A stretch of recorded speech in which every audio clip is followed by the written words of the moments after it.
Tanjiro watched a demon murder his entire family, and then spent the rest of the series feeling sorry for the demons he killed. The uncomfortable part? He wasn't wrong to. Demon Slayer is not a story about good versus evil. It's a story about what happens to people who never got a choice, and whether that matters when they are standing in front of you with blood on their hands. In this video, we're breaking down whether the demons of Demon Slayer are truly evil, or just the most tragic victims in the story. Like and subscribe, then let's get started. Before we can talk about whether demons are redeemable, we need to understand what being a demon actually means in this world, because the show is very deliberate about this. Becoming a demon isn't a choice. You don't decide to cross over.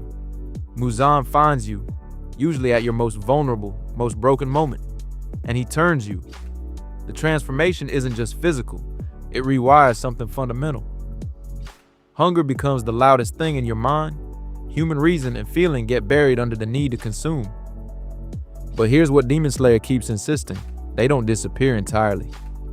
Nezuko is the most obvious example, a demon who somehow retains her humanity, who fights her own hunger, who never once takes a human life. She is the series' central argument walking on 2 feet. The human inside the demon isn't automatically gone.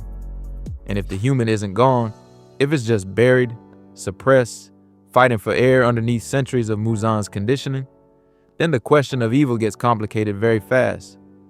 The show doesn't ask you to spare the demons. Tanjiro doesn't put down his sword.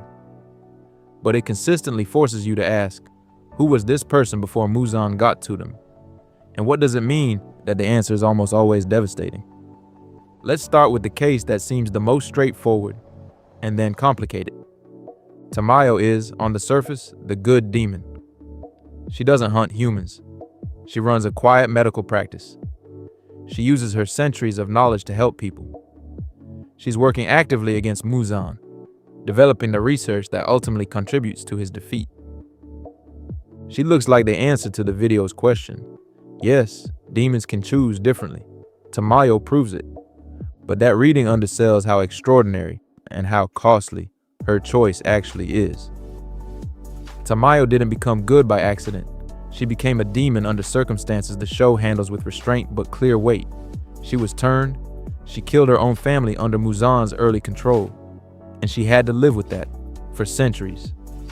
Think about what it takes to spend that long under the hunger, under Muzan's psychic leash, and still find the thread of yourself that says, no, not this. I refuse.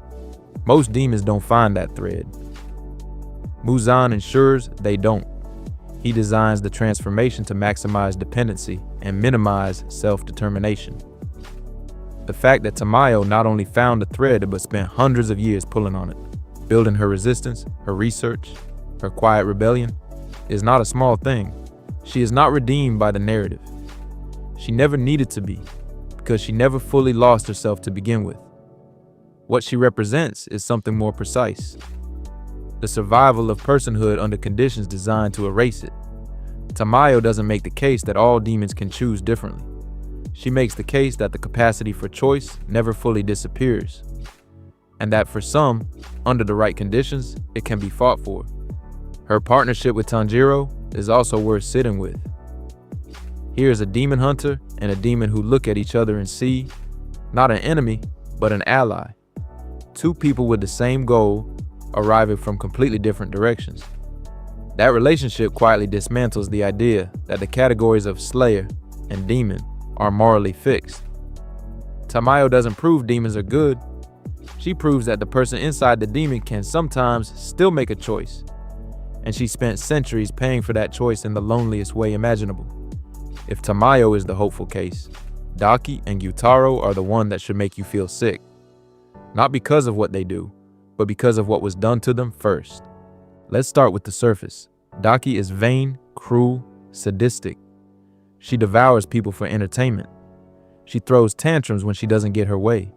As an upper moon demon, she's one of the most powerful and dangerous enemies Tanjiro's group has ever faced. It's easy to despise her. And then Gyutaro appears, and the show tears the floor out from under you. Gyutaro wasn't born a monster. He was born in the most destitute part of the entertainment district. The absolute bottom of a world that had already decided he didn't matter. He was ugly. He was starving. He was abused, despised, invisible. In his entire childhood, nothing was given to him. And then his sister was born. The girl who would become Daki, was beautiful in a world that prized beauty above everything. And Gyutaro, who had nothing, and had always had nothing, decided that she would be the one thing he protected. The one good thing. He fought for that. Clawed his way up from nothing to become someone with skill and power, purely so he could protect her. And when she was burned alive, when the world that had always hated them tried to finally erase them both, he didn't let it. He carried her. He refused to let her die alone. Muzan didn't create the violence in Gyutaro. He just gave it teeth. The rage, the bitterness, the sense that the world was something to be consumed because it had consumed him first. That was already there. Because the world had consumed him.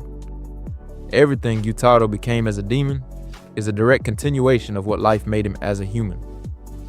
Daki is more complicated, in a way that's easy to miss, if you read her as simply Gyutaro's dependent.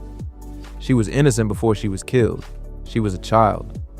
When she comes back as a demon, the cruelty isn't character growth. It's what happens to someone who experienced the worst of humanity as their first real lesson about what people are. She learned. She just learned the wrong things from the right teachers. Their death scene is one of the most emotionally brutal sequences in the series. Two demons, finally dissolving, arguing with each other. And underneath the argument, underneath the bitterness and the blame, there's a brother who is still, even at the very end, trying to protect his little sister.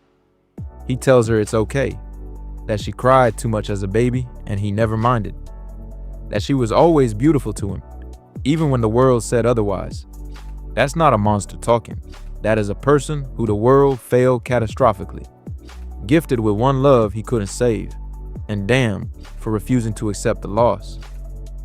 The question the show asks through Daki and Gyutaro isn't whether they deserve to be stopped. They do. The people they killed deserve to live. That's not up for debate. The question is, who made them? Not Muzan, not entirely. The world made them first. Muzan just finished the job. And then there's Akaza, Upper Moon 3, the demon who kills Flame Hashira Rengoku Kyojuro, in what is arguably the most emotionally significant death in the entire series.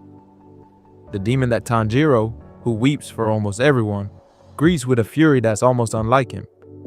It would be easy to make Akaza simply the villain of that story, the obstacle, the loss. And for a long time, that's what he feels like. But Demon Slayer is not interested in easy. Akaza's human name was Hakuji. And before Muzan found him, before the transformation, before the centuries of killing, before he became the demon who delights in fighting the strong, he was someone almost unbearably good. He learned martial arts not to hurt people, but to survive, to protect. He had a father figure who believed in him when no one else did. He had a woman he loved, Koyuki, who was gentle and sick and needed protecting. He had a future built entirely around being there for the people who needed him. And it was taken from him, all of it, in the cruelest possible way. Poisoned, burned, erased. The life he had fought to build, gone. When Muzan found what was left of Hakuji, he wasn't finding a man. He was finding an open wound. Build slowly here. The tragedy of Akaza, the specific shape of it, is that the demon he becomes is a direct distortion of the man he was. Hakuji valued strength because strength meant protection.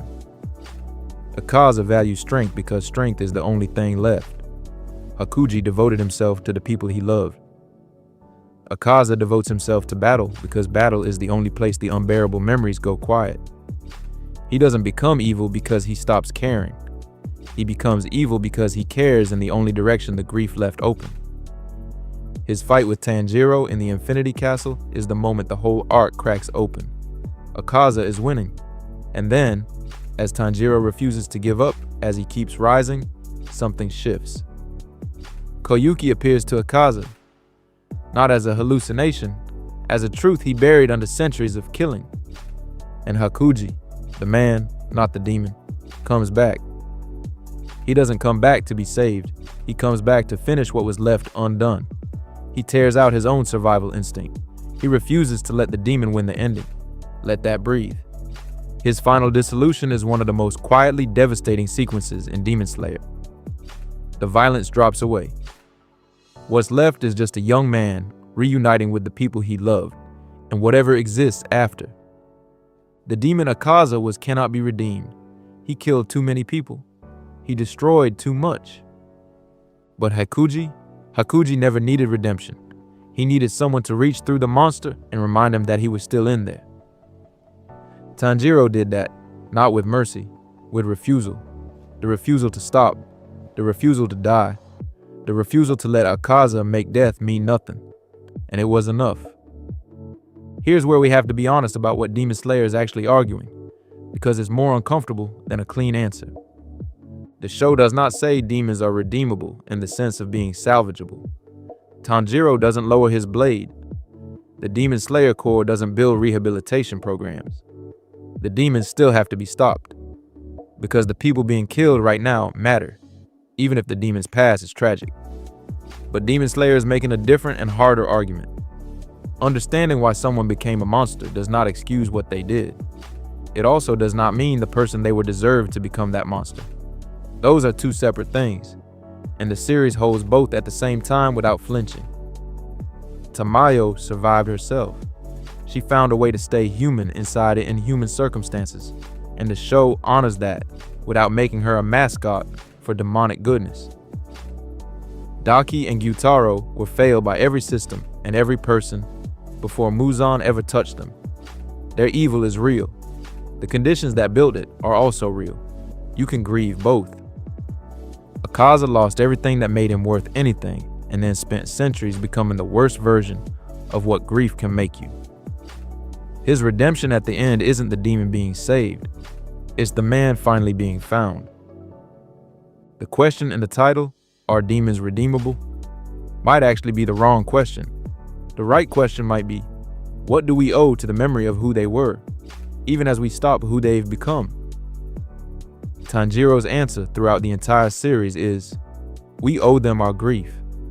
We owe them the recognition that they were people first. We don't owe them our lives or the lives of others, but we owe them the refusal to pretend they were always just monsters. That's not weakness, that's the hardest kind of clarity. This is what separates Demon Slayer from most shonen battle anime. The fights are extraordinary. The breathing forms are iconic. The animation is genuinely unmatched. But the reason the series hits as hard as it does, the reason Rengoku's death wrecks you, the reason Gyutaro's final words break something open, is because the story keeps insisting that everyone in it was a person first. The demons aren't evil because they're demons. They're demons because the world and Muzan found them at their most breakable and broke them. That doesn't make them safe. It doesn't make them right. It doesn't bring back anyone they killed. It just means that when Tanjiro cries over their crumbling bodies, he's not being naive. He's being the only person in the story paying full attention. I write a newsletter where I go even deeper on stuff like this. Real psychology concepts, anime breakdowns, and things that didn't make the cut for the video. Link is in the description. It's free. Check it out. If you like this breakdown, the next video goes even deeper. Subscribe so you don't miss it. I'll see you there.